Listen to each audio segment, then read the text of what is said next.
Mes très chers amis, Shana Tova Mvorechet.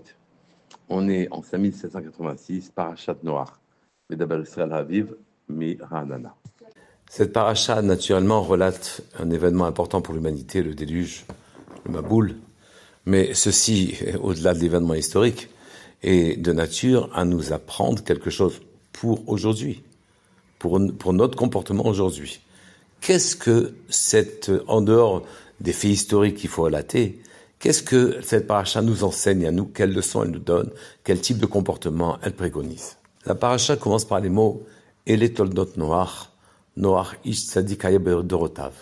Voici la descendance de ce qu'a engendré Noach.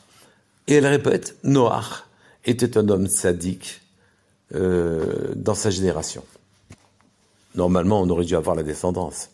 En insistant, en disant que finalement, elle a engendré Noach, Rachid nous explique que ce qui est important pour un homme, c'est évidemment d'avoir des enfants et une descendance, mais ce qui est important surtout, c'est ce qu'il laisse derrière lui, ce sont ses bonnes actions, ce sont les œuvres bienfaisantes qu'il a accomplies.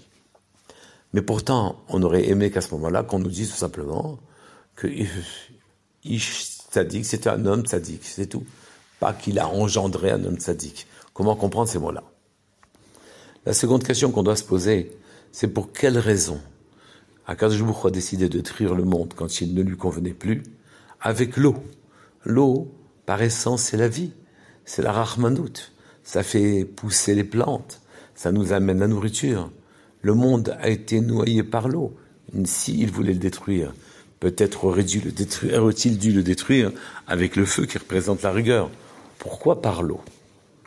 Une troisième question aussi. La Torah s'étend sur la construction de l'arche de Noé, par laquelle il a été sauvé. Elle nous en donne des dimensions, elle nous en explique la forme. Elle nous dit aussi Ve'el ama teralena.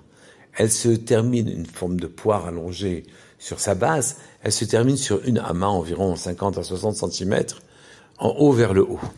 Pourquoi ces précisions? Elle nous dit aussi que l'eau était montée de 15 amot au-dessus de la plus haute montagne. Nous savons que si jamais l'eau n'était montée que jusqu'au sommet de la plus haute montagne, l'humanité aurait été détruite. Quel est le sens de toutes ces précisions? On peut répondre déjà à une question. Hachem a choisi de détruire le monde par l'eau, car c'est l'abondance mal comprise qui a détruit le monde. Et il y avait tellement d'abondance du temps de Noach qu'il n'y avait pas de saison, n'oubliez pas, où les saisons duraient une quarantaine d'années. Et donc, on pouvait manger, il y avait à manger à foison, on n'avait pas de problème de parnassa. Les hommes n'avaient rien d'autre à faire que soit se préoccuper d'établir un lien avec le Créateur, soit de se dépraver. Et c'est ce qui s'est passé, ou bien l'iniquité régnait dans ce monde, c'est ce qui s'est passé. Et l'abondance, paradoxalement, a détruit le monde. Et donc, Akadosh Baruch Hu a noyé le monde sous l'abondance d'eau, et il l'a noyé même de 15 amot au-dessus de la plus haute montagne. Le chiffre 15 fait allusion au Yud He du tétragramme du nom d'Hachem, Yud Kevavke, qui est les deux premières lettres font allusion au monde où il y avait encore une perception de la divinité, où la divinité était claire aux yeux des hommes. C'était le monde de Adam Arishon avant qu'il faute. Le monde où il parlait, il était avec Hachem. Nous vivons un monde dans lequel Akadosh Baruch Hu, on ne le voit plus. C'est le monde du Vav-He, comme si le Yud s'était étendu vers nous.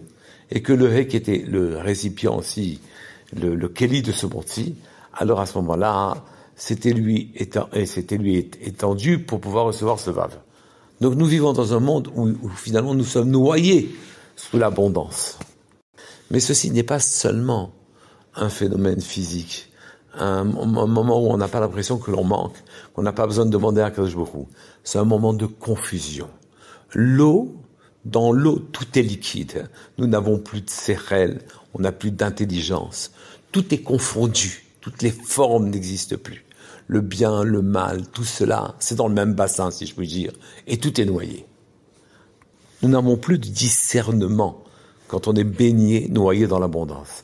Et c'est la raison pour laquelle Akadosh Baruch Hu a fait monter l'eau 15 amot au-dessus, de 15 coudées au-dessus de la plus haute montagne, pour nous dire, même le monde du Yud He, des 2 premières lettres de la connaissance du monde où on savait qu'Hachem était là, ce monde-là, lui aussi, il était noyé. Alors que faire? Justement, Akadosh Baruch Hu a dit, tu créeras une fenêtre au sommet de l'arche. Soar ta'aseh la teva, ve'el ama techalena. Une lucarne tout en haut, tu feras à ton arche, et elle se terminera par une ama. On peut dire aussi, ve'el ima tichlena. Ima ou ama, ce sont les mêmes mots. Ima s'écrit avec 2 aleph, et ama s'écrit avec un aleph et un he. Les 2 lettres sont des gutturales, le he est changeable avec le aleph. Les mots ve'el ima tichlena, ça veut dire que tu aspireras à aller vers la mère créatrice. Tu aspireras à retourner vers la bina, le discernement vers le haut. Et là, l'arche deviendra pour toi l'instrument de ton sauvetage. Tu pourras surnager, flotter sur la matérialité. Mais par quelle technique? Le Meor Mashemesh, Rav Kolonimos nous explique la chose de la manière, Kalman Kolonimos, nous explique de la manière suivante. Et il nous dit qu'en vérité, la Torah emploie le même mot pour nous expliquer le mot lui-même, M-O-T, ou bien l'arche. Teva, c'est soit le mot, soit l'arche. Et donc, si nous armons nos kavanot, nos intentions, qu'on les dirige vers le haut, on va trouver la lumière vers le haut. Alors à ce moment-là, les mots qui créent les situations vont prendre des formes interchangeables. Je m'explique. Oneg, Aïn, Nun, Gimel, ou Nega, ce sont les mêmes lettres. L'un veut dire une plaie, et l'autre veut dire plaisir. Maintenant, Tsara, Tzadik, Resh, He, veut dire un malheur, un problème, un souci. Ratsa, Rotse, veut dire un agrément.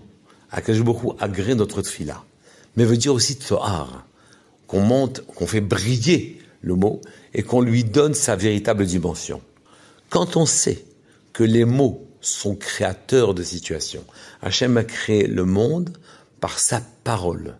Et donc les paroles, on doit y faire très attention, car quand elles sont investies avec une kavana profonde et qu'elles rentrent dans la réalité, elles construisent une réalité différente. Et donc avec la tchouva, quand nos kavanot sont armés, qu'on veut regarder vers le haut, à partir de ce moment-là, le mot lui-même devient un navire qui nous permet de flotter sur la réalité, sur la matérialité. Hateva, l'arche, ou Hateva, le mot.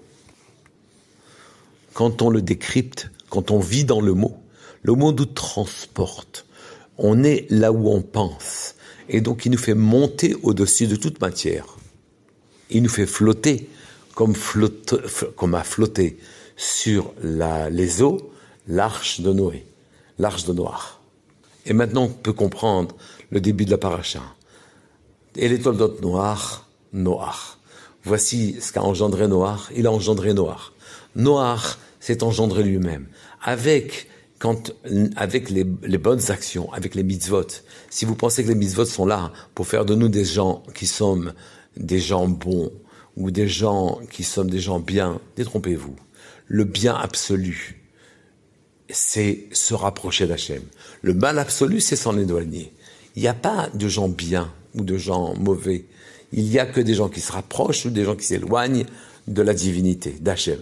Et donc Noach, grâce à ses mots, à sa tfila, et grâce à son navire qui est la même chose, lui ont permis de flotter au-dessus de la matérialité et de ne pas sombrer avec sa génération. Et maintenant on comprend ce que ça veut dire, et les toldot Noach. En vérité, Noach, ce qu'il a engendré, c'est lui-même un nouveau tzaddik qui se régénérait sans arrêt avec les actes de piété et les mitzvot.